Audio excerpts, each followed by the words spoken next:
என்ன ஆச்சு சீமான் அவர்களே?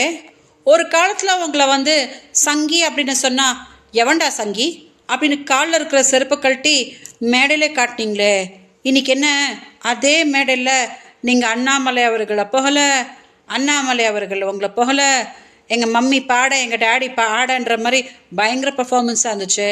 என்னாச்சு?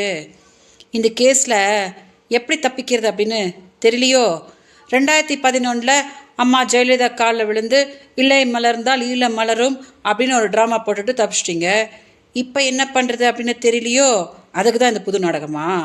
வேண்டாம் சீமான், அதெல்லாம் பண்ணாதீங்க. ஓகே? உங்கள் சொந்த பிரச்சனைக்கு போய் நீங்கள் இந்த மாதிரி கேவலப்பூச்சி வேலையெல்லாம் பண்ணால் மக்கள் செருப்பு கழட்டி அடிச்சிடுவாங்க. என்னைய பார்த்து ஏன் சீமான் பயப்படுறீங்க? நீங்கள் தான் ரொம்ப வீரராச்சே. நீங்கள் தானே சொன்னீங்க அவங்கள நேருக்கு நேர் உட்கார வைங்க, நான் சால்வ் பண்ணிடுறேன் அப்படின்னு சொன்னீங்களே. தைரியமாக கொஞ்சம் பெங்களூர் கிளம்பி வாங்க சீமான்.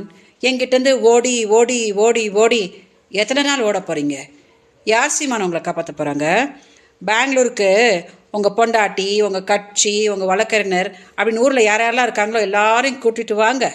நேருக்கு நேர் உட்காந்து இந்த 14 வருஷம் பிரச்சனையை என்னன்னு பேசி தீர்ப்போம். நான் என்ன பிரச்சனை பண்ணியிருக்கேன் அப்படின்னு நீங்கள் என்கிட்ட சொல்லுங்கள். நீங்கள் எனக்கு என்ன பிரச்சனை பண்ணிகிட்ருக்கீங்க அப்படின்னு நான் உங்கள் பொண்டாட்டி கைல்வெளிக்கிட்ட சொல்கிறேன். சால்வ் பண்ணிக்கலாம், அவ்வளோதானே. அதை விட்டுட்டு போய் பாரதிய ஜனதா காலில் விழுந்தேன், அஇஅதிமுக காலில் விழுந்தேன் அப்படின்னு கேவலப்பூச்சி வேலையை பண்ணிகிட்ருக்கீங்களே, இது உங்களுக்கு அசிங்கமாக இல்லை? ஒருவேளை பெங்களூர் வர்றதுக்கு உங்களுக்கு தைரியம் இல்லை அப்படின்னா அங்கேயே ஒரு நிகழ்ச்சி அரேஞ்ச் பண்ணுங்க சீமான். நான் வரேன், உட்காந்து என்னென்னு சால்வ் பண்ணிக்கலாம், அவ்வளோதானே. ஸோ தயவு செஞ்சு மீடியா இந்த வீடியோ டெலிகாஸ்ட் பண்ணுங்கள். சீமான், அண்ணாமலை கூட உட்காந்து ஒரே மேடையில் வீரவசனம் பேசுகிறதுலாம் பெரிய விஷயம் கிடையாது. நேருக்கு நேர் ஏன் முன்னாடி உட்காந்து இந்த பிரச்சனையை சால்வ் பண்ணாதான் நீங்கள் ஒரு ஆம்பளை, நீங்கள் ஒரு தலைவன் அப்படின்னு மக்கள் ஒத்துக்குவாங்க. ஓகே? ஸோ தயவு செஞ்சு இதை கொஞ்சம் டெலிகாஸ்ட் பண்ணுங்கள், எல்லாரும் பார்க்கட்டும்.